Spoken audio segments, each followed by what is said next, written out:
Hey everyone, I'm Uditi. Welcome to Diti's World.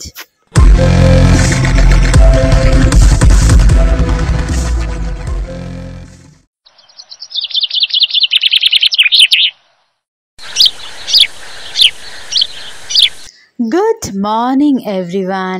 আজ সকাল সকাল উঠে পড়েছি, কারণ আজ দেখতে যাব সানরাইজ। হোটেল থেকে জাস্ট 5 মিনিটের ওয়াকিং ডিস্টেন্স রয়েছে সীতাপুর বিচ, আর তাই হাঁটতে হাঁটতেই চললাম বিচের দিকে। ঠিক 5:17 পৌঁছে গেছি বিচে।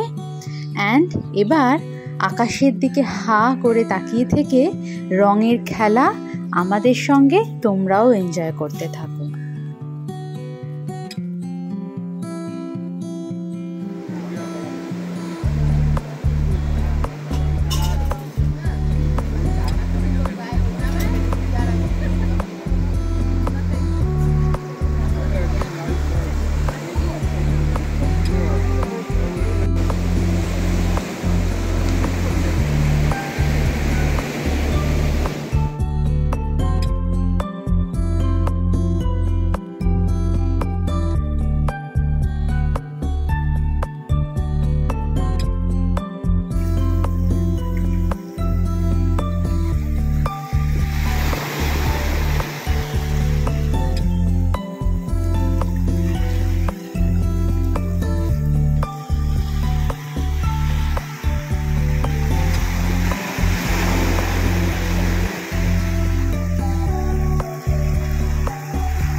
সানরাইজ দেখে ফিরছি হোটেলে, আর হাঁটতে হাঁটতে এই রোডটা দেখে আন্দামানে এসে সৌরভের মনে পড়ে গেছে গোয়ার কথা। আর তারপরে শুরু করেছে সকাল সকাল ভুলভাল বকা। বাবা, প্যারা রোড ভুলে গেলে। প্যারা রোড।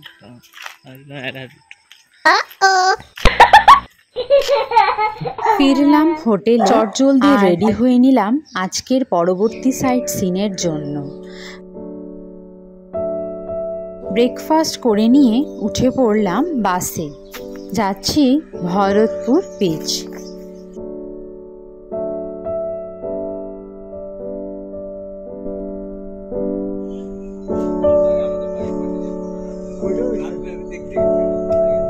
পৌঁছে গেছি বিচের একদম কাছে।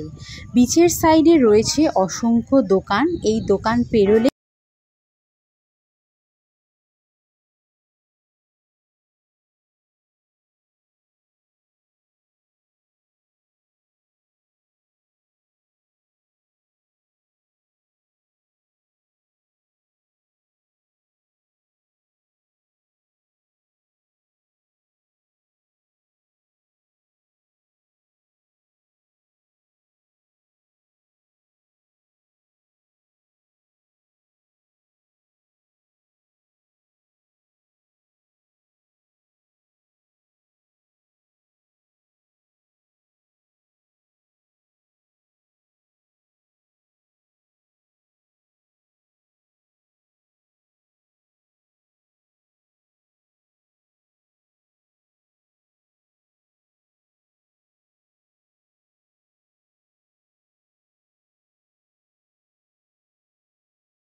আমি আর সৌরভ মিলে হেঁটে চলছি সমুদ্রের মাঝখানে যাব, আর জল মাত্র অ্যাঙ্কেলের কাছে, তাই হেঁটে হেঁটে পুরো মাঝ সমুদ্রে চলে গেছিলাম।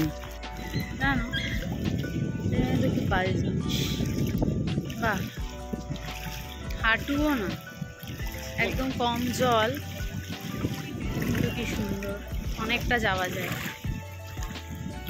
আমাদের যেহেতু কোনো স্নান করার প্ল্যানিং ছিল না, তাই আমরা ব্যাপারটাকে হেঁটে হেঁটেই এনজয় করেছি। কিন্তু যারা সি বাথ মানে সমুদ্রে স্নান করতে চাইছো, তারা অবশ্যই জোয়ারের সময় এসো, না হলে কিন্তু স্নান একদমই করতে পারবে না। মানে পারবে, অনেকটা দূরে যেতে হবে। বেশ অনেকটা দূরে চলে গেছিলাম, চলো এবার আস্তে আস্তে ফিরে যাই।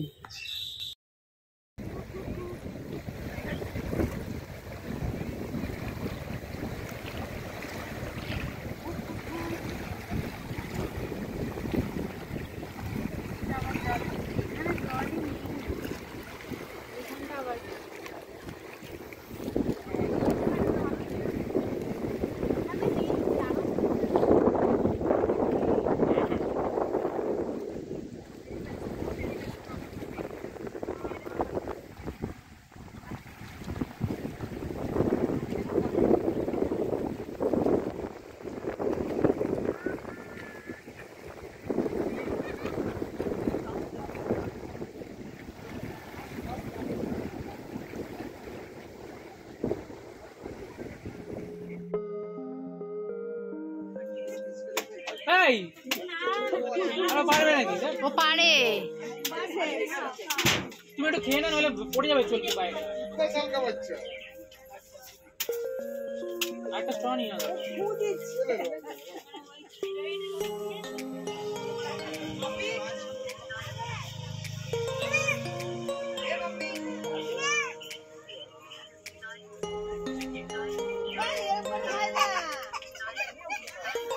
হাসে দেখো, ইচ্ছা করে করছে।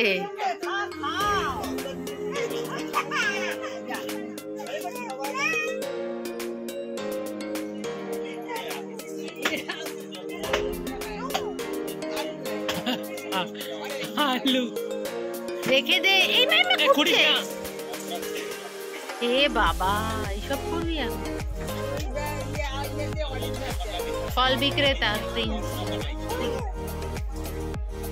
এখন আমরা যাচ্ছি লক্ষণপুর বিচ 2-তে। এখানের প্রথম আকর্ষণ ন্যাচারাল ব্রিজ, যা ন্যাচারালি তৈরি হয়েছে। পরবর্তী অ্যান্ড মেইন আকর্ষণ ন্যাচারাল অ্যাকোরিয়াম। ইয়েস, মানে কোনো রকম জলে না ভিজে বা কোনো রকম ওয়াটার অ্যাক্টিভিটিস নয়, শুধুমাত্র পায়ে হেঁটে চলে আমরা দেখতে পাবো জীবন্ত কোরাল নাকি। চলো সেই এক্সপিরিয়েন্স পুরোটা শেয়ার করব, তাই দেখতে থাকো। আর যেহেতু বিচটা খুব রকি, তাই জন্য আমাদের নিজের জুতো চেঞ্জ করে পরে নিতে হবে ওদের দেওয়া জুতো। সঙ্গে নিয়ে নিয়েছি গাইড দাদাকে, যে নিয়েছিল 500 টাকা করে, কারণ এই গাইড দাদা পুরো গল্পটা আমাদের চোখের সামনে ফুটিয়ে তুলবে। এখানে যাওয়ার পথ কিন্তু একদমই মসৃণ নয়। এই রকম সিঁড়ি পার করে আমরা উঠব সেই রকি পাথুরে বিচে। উঠে গেছি বিচে, অ্যান্ড প্রথমেই চোখে পড়ল জংলি আনারসের সাথে। হ্যাঁ মাম্মা, হেলিকপ্টার। H for helicopter.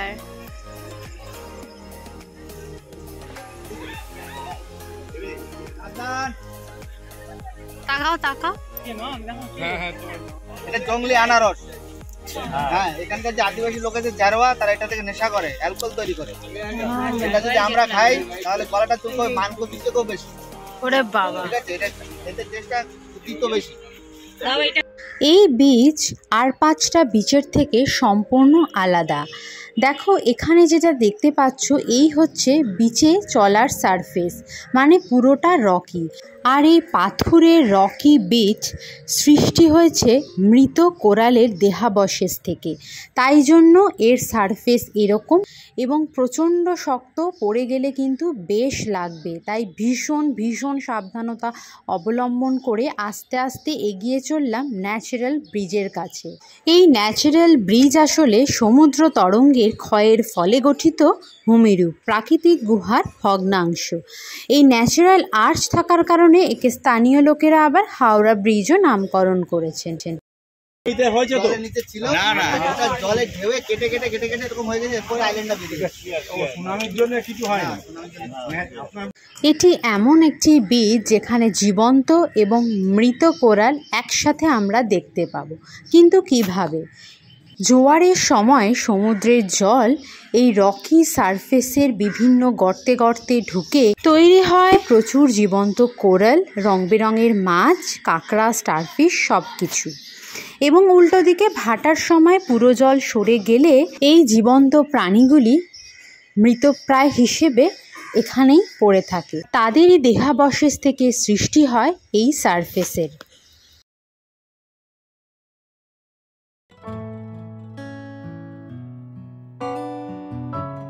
চলো এবার আমাদের মূল আকর্ষণ ন্যাচারাল অ্যাকোরিয়ামকে পায়ে হেঁটে এক্সপ্লোর করি। গাইড দাদা পুরোটা খুব সুন্দরভাবে এক্সপ্লেন করেছেন, তাই ভলিউম অন করে দেখতে ও শুনতে থাকো। ঠিক আছে, যত আইল্যান্ড ছিল সব আগে জলের নিচেই ছিল, ভূমিকম্পের চাপে আইল্যান্ডগুলো বেরিয়েছে, এরপরে মাটি হয়েছে, এরপরে গাছপালা হয়েছে, তারপর লোক বসতি দিয়েছে। ওয়াও, এই দিকটা তো আরো সুন্দর।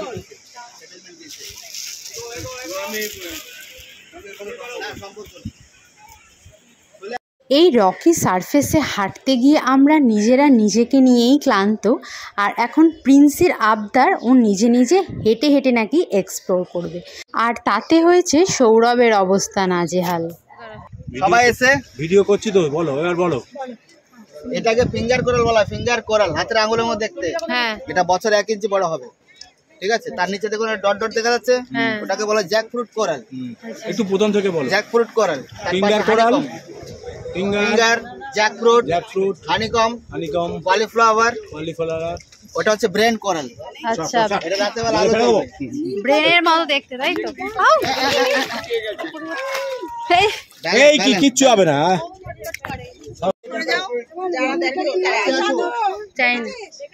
ওই ব্লু কালারের ফিশটা কি ফিশ গো? নিয়ন ফিশ। নিয়ন। আলো দেবে, জলে নামবে ও ওইটাই আলো জ্বলে? জলে না। ব্রেন কোরাল কেন? ব্রেনের মতো দেখতে। এখানে টেট্রা ফিশে ভর্তি আর আছে। নিচে আছে কিছু মাছ, দেখুন জেব্রা আছে, টাইগার আছে। আরে এটা কি সবুজ রঙের? ওটা নিয়ন ফিশ, ওটা আলো দেবে। এই যে কোরাল না? ওটা নিচে কোরাল ফিঙ্গার কোরাল। তার পাশে দেখুন হলুদ একটা লাগা আছে, ছোট, ওটাকে বলে স্পঞ্জ কোরাল, একদম নরম কেকের মতো থাকবে। না, বসতে হবে আলোটা। হাত দিলে কোরালটা ওখান থেকে ড্যামেজ হয়ে যাবে। ব্লু কালারটা ব্লু ফিঙ্গার কোরাল দেখেন। ওই তো সব কলিফ্লাওয়ার, ফুলকপির মধ্যে দেখতে কাছে যাও। আর হলুদটা হচ্ছে স্পঞ্জ কোরাল, হলুদ কালার দেখা যাচ্ছে একটা? এটা স্পঞ্জ কোরাল। বড় মাছটা দেখতে হবে। জীবন্ত কোরাল কিন্তু এটা নিয়ন টেট্রা। জলটাকে ফিল্টার করে, জলে দিলে এটা মানুষের অক্সিজেন পোষণ। এরকম আমরা উপরে বাষ্প অক্সিজেন পাই, আসছে দেখেছেন সবাই? আমরা আসিনি, আসেন। ওয়াও, ওটা স্টার ফিশ।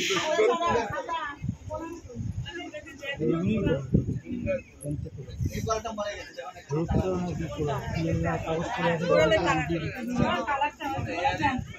কোরাল দেখেন, তার নামে তৈরি হচ্ছে, ছোট রয়েছে, এটা বড় হওয়ার পর ওরকম হয়ে যাবে। Brain coral. তাহলে কে অপারেশন করবে? আমরা অপারেশন করব। ও দেখেছেন? হয়েছে? হ্যাঁ, এটা কি বলবো? এটা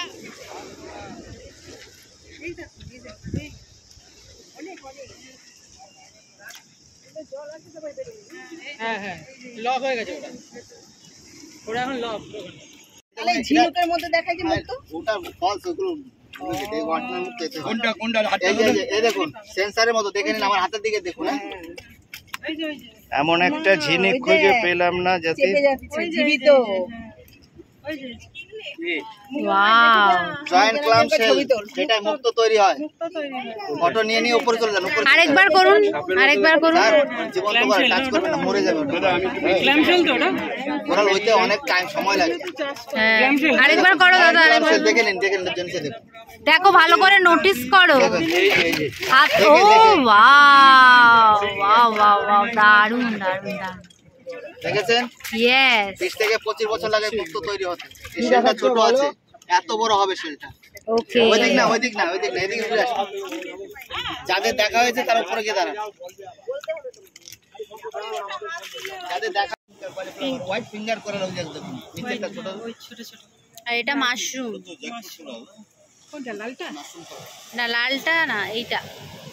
পিঙ্ক কালারের কোরাল দেখতে পাবে। Pink colour.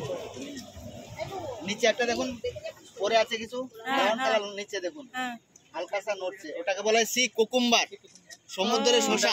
সেটাই দেখাচ্ছিল। কোনটা? এই যে নিচে ব্রাউন কালারটা দেখুন, ওই যে নড়ছে, শসা, সমুদ্রের শসা। সি কুকুম্বার একটা অ্যানিমেল। অনেক ধরনের ওষুধ তৈরি হয়, আস্থামার ওষুধ, ক্যান্সারের মেডিসিন, অনেক ধরনের মেডিসিন তৈরি হয়। পার কেজির দাম 2 থেকে 2.5 লাখ টাকা দাম। হ্যাঁ, এটা বটে, আর কিছু আছে?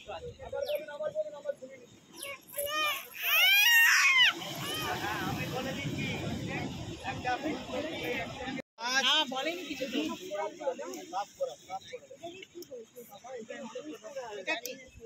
মাছের বলেনি লোকেদের শোনা হয়ে গেলে সরে যাবে। এখানে দেখতে পাবেন বিভিন্ন ধরনের মাছ। বিভিন্ন ধরনের মাছ।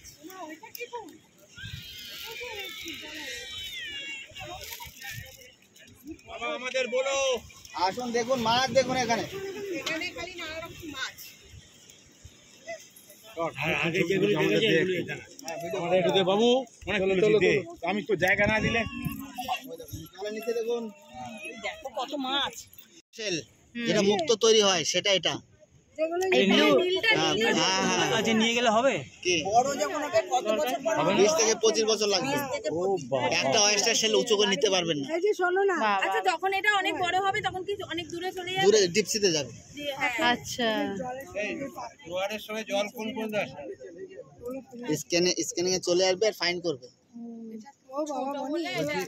জল কোন কোন আসে? জল ওই বালির চর মতো থাকবে, ওই জায়গায়। তখন এগুলো এখানেই থাকবে। আরো ভালো।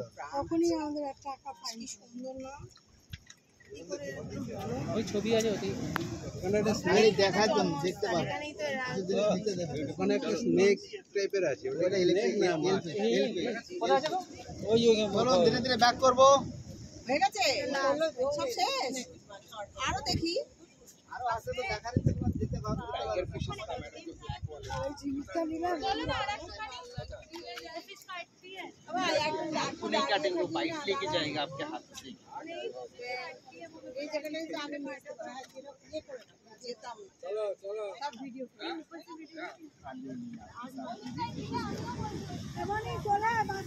सारे फिशेस यहाँ पे है ना, ऐसे खाली हाथ ऐसा कर रहे, एक भी फिश नहीं जा रहा है ना, थ्रो कर रहा है इसके सेंस से, ऊपर से थ्रो करिए उसे नीचे से पता चल गया। वो चिड़िया देखो, चिड़िया को पता नहीं। वाह, किंगफिशर। ओ वाह, किंगफिशर फिश को पकड़ के खा रही होगी, इसलिए बैठती है। कितनी खूबसूरत है।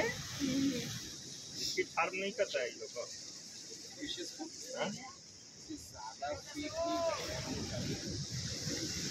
যা দেখলাম তা এই ভূগোলপ্রেমী মানুষটার জন্য এই ট্রিপের সেরা পাওনা। কেমন লাগলো তোমাদের অবশ্যই কমেন্ট করো, আর ভিডিওটা ভালো লাগলে সাবস্ক্রাইবটা করেই দিও। আর যেতে যেতে আরেকবার ন্যাচারাল ব্রিজকে দেখে নাও।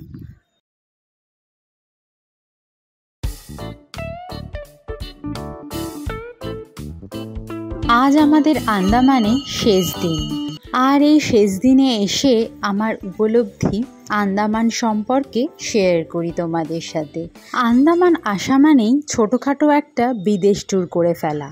কারণ জানতে চাইলে আমি বলবো আন্দামানের প্রাকৃতিক সৌন্দর্য এবং সমুদ্রের জলের কালার তোমাকে বারে বারে মনে করাবে তুমি কোনো বিদেশে আছো। আর দ্বিতীয়ত হোটেল, খাওয়া দাওয়া, transport charges, water sports activities সব কিছু করে আন্দামানে যা খরচ হবে তাতেও কিন্তু ছোটোখাটো বিদেশ ট্রিপ হয়েই যায়। তাই যাদের উইশ লিস্টে অলরেডি আন্দামান রয়েছে, দুবার না ভেবে চলে আসো আন্দামানে।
তো ফাইনালি আমরা হোটেলে ফিরলাম, এখন পোর্ট ব্লেয়ারে আছি, কালকে আমাদের ফ্লাইট আছে।